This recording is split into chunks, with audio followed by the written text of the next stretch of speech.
bizni tomosha qilayotganlar.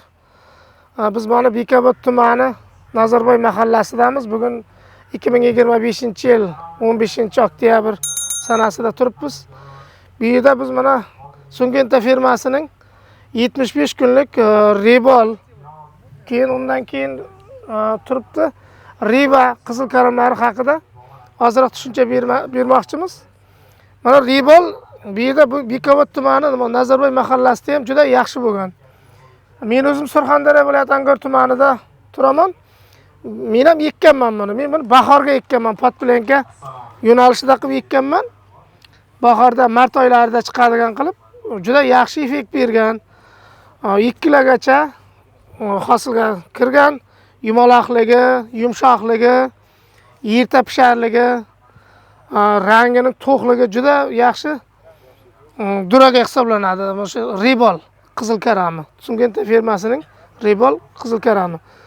Yana mana Samarqand viloyatidan kelgan Eshonbobomiz bor, Said Amirxon Eshonbobomiz ham bu duraga haqida hozir ozroq tushuncha beradi. Eshonbobo siz ham. Assalomu alaykum, qadrli qishloq xo'jalik xodimlari. Mana ko'p yillardan beri shu Syngenta firmasi bilan hamkorlikka ish olib borayotgan bo'lsak, aslida meni o'zi kasbim ko'chatchilik. Ko'chatchilik davriga shu Syngenta firmasining kelgan mahsulotlarni shu sinovdan o'tkazib xalqimizga taqdim qilamiz. Oddiy misol mana bu yerga Riva qizil karamlari bor.